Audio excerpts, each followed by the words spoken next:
And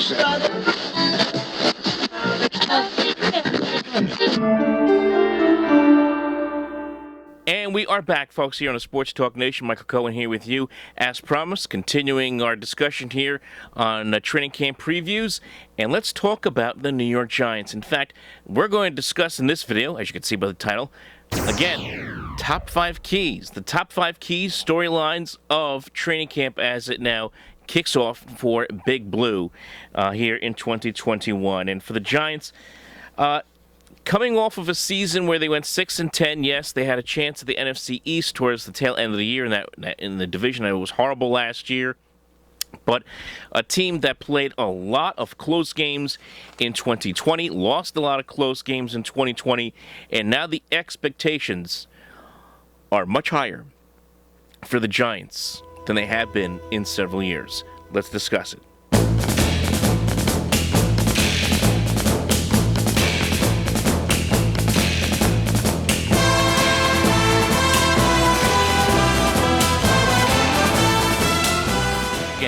The Giants coming off of a year last year that was in some ways, encouraging but also disappointing season. But again, the expectations going into this year are going to be ratcheted up big time for Big Blue. Remember, this is a team, even though they went 6-10 last year, 4 games, they ended up losing by 4 points or less. So they were always in games. They had a lot of chances to win some games late. But because of inexperience and other things, lack of depth, for that matter, even especially and issues in the offensive line, they just couldn't get it done, especially in crunch time towards the end of the season, where they had those 3 horrible losses to Arizona, Cleveland, and Baltimore towards the end of the season that cost them a chance at the postseason. So, number 5, can the New York Giants defense continue to improve in 2021? Now, this is a Giants unit. The last year was kind of middle of the pack defensively. They were 10th against the run last year. They were 9th in points allowed per game, which is good. Leonard Williams was one of the leaders in sacks last year in the NFL with 11.5. But the question is going to be is, can this unit continue to progress in the right direction? And I start with the secondary. Kind of like we talked about with the Jets yesterday. They are so inexperienced in the secondary outside of Marcus May. They're going to have a lot of problems this year. The Giants have a lot of experience in the secondary. You have a Pro Bowler in James Bradbury. The Giants then go out there in this offseason. They sign Adoree Jackson, who kind of went under the radar in a lot of ways, but a veteran player from the Tennessee Titans to play opposite of Bradbury at cornerback, a guy who in 2019 held opposing receivers under 10.54 yards per reception. So he is one of the top corners in this league. And then you also have Logan Ryan, a veteran player who has been with the Titans, been with the Patriots, now into his second year with the Giants. Secondary is going to be very solid, you would have to imagine, for the Giants. And then you move up front to the defensive line and linebacking core. You gotta love the addition of Aziz Ogilari, the Giants' first-round draft pick out of Georgia. He again, young player with a young motor. He's going to get. The Giants have a lot of high expectations for him, that he could be a guy who could be a very big player, both on the edge and also a player who can make some plays in space and in the field. So he is going to be a big addition. And also see how Leonard Williams, Dexter Lawrence, that front 7 can pick up where they left off at times last year. The defense is going to be key for the Giants. Of course, in the NFC East, where as wild as it is and as unpredictable as it is, there's still a lot of firepower there, obviously with Dallas. Washington, not so much. Philadelphia, not so much. But this defense has got to be lights out if the Giants are going to have a chance to get back over 500 as a team and have a chance to win this division. So I think the biggest, one of the bigger discussion points this training camp is going to be how this defense gels and how good they can be moving forward into the 2021 season. Number 4, can the offensive line finally figure things out to protect this quarterback? The Giants' offensive line. I'm separating the offensive line from the receiving core for a very simple reason. The offensive line last year wasn't that great. Aside from the obvious fact that there was no Saquon Barkley for almost the entire season, except for the first 2 games due to injury, Daniel Jones was under siege from that. 45 sacks. Some of that is certainly his fault. A lot of it is the offensive line's fault. And the offensive line was not good for the Giants at all last year, and they bring back what is pretty much the same group of players. So can this unit improve? Can they, with another year together, improve to a point where they're going to be creating opportunities for Daniel Jones downfield, getting him a little more time? Will they be able to open up some more lanes for Saquon Barkley and for Devontae Booker? Are they going to be able to make this offense flow the way a lot of Giant fans, of course, the Giants themselves, Joe Judge, David Gettleman, would like to see it flow this year? So that is going to be one of the biggest sticking points this year, is the performance of this offensive line that over the last couple of years has not been very good for the Giants. Number 3, did David Gettleman get enough weapons for this offense? How are the new weapons going to come together here for the Giants? And look, David Gettleman was aggressive in bringing in some new weapons offensively, bringing in Kenny Golladay on a long-term deal from the Detroit Lions, drafting Kadarius Toney, and when the Giants could have gone offensive line, could have gone they could even address defense if they wanted to with that pick, but instead they took a speedster in Toney, so he's going to add another layer to this offense that is already loaded with obviously a healthy Saquon Barkley, with Golladay, with Sterling Shepard, Darius Slayton. You add Toney in there.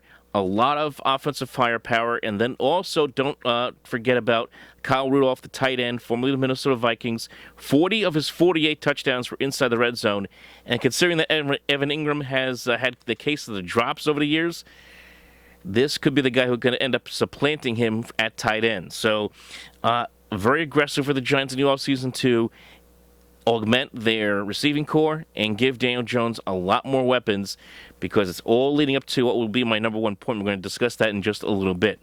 Now, so that's going to be the number 3 headline training camp, is these receivers.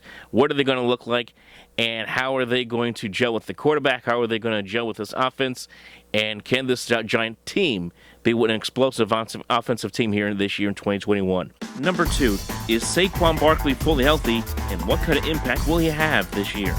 Number 2, again, staying the offensive side of the ball, because it's a lot of things that have to be done offensively here for the Giants this year for them to be contenders. The health of Saquon Barkley. What is his health right now here in 2021? Of course, coming off of the horrible knee injury that he suffered last season in Week 2 at Chicago.